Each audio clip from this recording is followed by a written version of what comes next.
The Mercedes G Wagon is dead and there are 3 cars standing over its grave. Let's talk about it. I'm Steve. I'm an American that's been living in the Middle East for almost 4 years, and I have access to cars that you normally can't get in the US. Anywhere from European cars to Chinese cars. And right now there's 3 specific Chinese cars that I think are better than a Mercedes G Wagon. Before we begin, if you're not a car fan, and you don't know what a G-Wagon is, it's those Mercedes-Benz that look like Jeeps. They're the luxury Jeeps. They've been around since 1972, and they originally started off as military vehicles, and fast forward all the way to 2026, now they're a form of status and luxury. Don't get me wrong, I actually like Mercedes G-Wagons. I even have the Lego. Shout out to my awesome girlfriend for the Christmas gift. As you can see, this Lego set's awesome.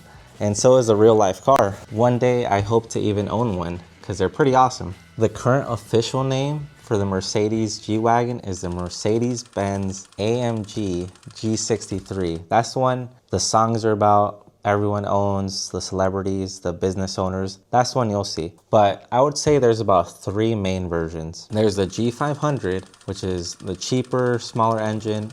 There's the G63, the staple. And then what you might see, especially in the Middle East, that I feel like they're a lot more common, is the Brabus. Brabus does aftermarket manufacturing, and they basically make custom G-Wagons. They put their own body kit, motor changes, engine changes, and they have tunes of like 700, 800 horsepower to really kick those numbers up. And then the interiors and the colorways are awesome. Which, by the way, I think I'm gonna try to get one for the channel really soon. Let me know if you wanna see that. A typical Mercedes-Benz G63, brand new, runs about 300,000. You might be able to pick up a used one for around 150,000. It's 585 horsepower, 0 to 60 or 0 to 100 kilometers in about 4.4 seconds. Nice interiors, nice seats. It's an awesome car. It looks cool, it's rugged, it's outdoorsy, but at the same time, it's what you take to a dinner, to an event. That's the G-Wagon.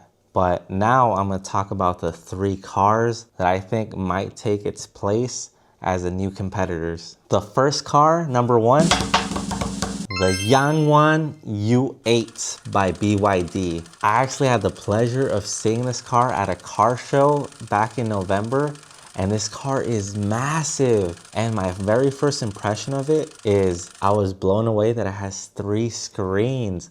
There's one for the driver, the big iPad for the center console, and then a screen on the right side for the passenger where they can watch Netflix and YouTube or whatever else they want. The Yangwang U8 is crazy.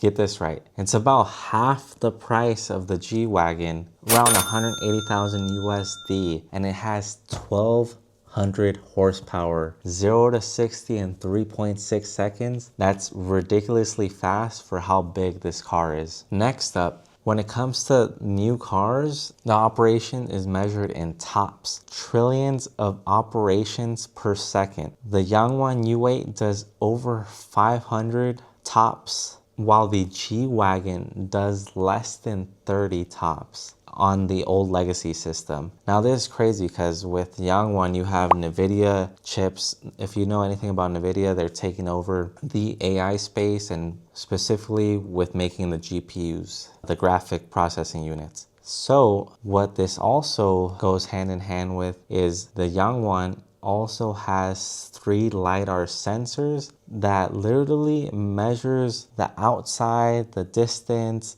It does all these equations to best assess the terrain and give you the best capabilities for the vehicle. Most of it went over my head, not gonna lie. It's so complex, you gotta be a crazy engineer to understand it, but to use it, anybody could use it. That's the awesome part. And I wanna say the best part of the Yangwang is it floats. It's the craziest, ridiculous thing I've ever heard of. You can literally take it into the water, the ocean, and it has its own mechanism to be able to float. Would I ever use this? Probably not. But does it sound cool? Of course it does. And you can tell people you have a floating car. The Yangwang kind of felt like a Rolls Royce From my perspective, number 2 on the list is completely the opposite. It is like a military vehicle. It is the M Hero 917. It's rugged. I would think this was an American car by the way it just screams like military and aggression, and it just like feels super patriotic, and if you're driving it, like you want to have like some freedom music playing in the background. The M Hero is slightly older. It's been around for a few years, and even better news, it's around $108,000 brand new, which is almost half of the price of the young one.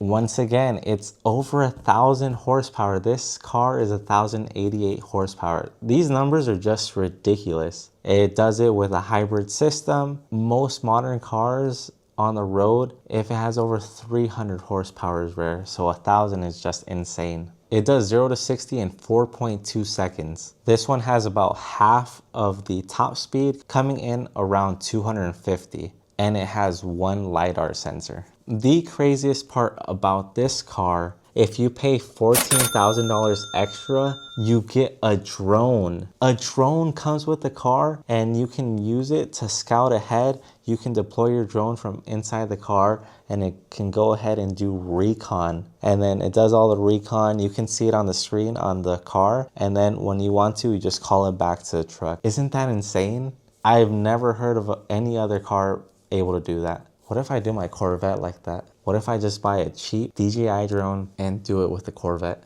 Let me know. That could be a future project. Last on the list, we have the Idean M9. It is made by Huawei. It kind of looks like it says Hawaii. It's the Chinese phone company. You've probably heard of it or seen it. It has that trifold phone that went really viral. I've seen those in person, but they're about $3,000, a little bit too pricey. I thought $1,000 for an iPhone was crazy, but $3,000 for that phone, that's a little bit out of budget. But the Idean M9 is also around $100,000. It has 530 horsepower and a 0 to 60 of 4.3 seconds. It doesn't have a 1,000 horsepower like the other two, but 530 horsepower, that's still a lot of horses. And especially with a big truck like that, you don't need that much horsepower. And this is more on the luxury side. You're not going to be towing anything with this, so the horsepower is just nice to have. This one has 4 LiDAR sensors, so the amount of extra tech in this car is insane. And the special feature about this specific one is it has a 100-inch projector.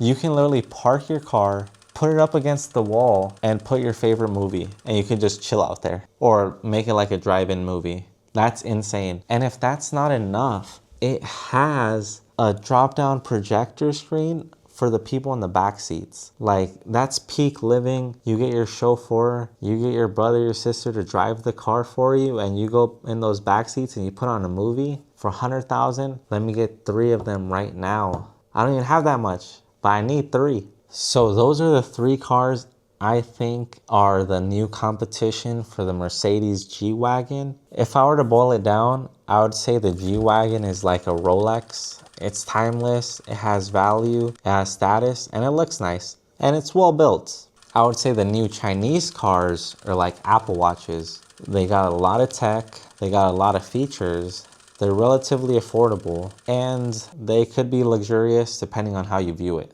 It ultimately comes down to what kind of statement you want to make with the vehicle you're driving and what kind of experience you want to have. They're all great options, and I would be happy with either one of them. So now that we made it to the end of the video, let me know which one you would go with and what car you want to see next on the channel. Thank you guys for making it to the end, and I'll see you guys soon. Peace.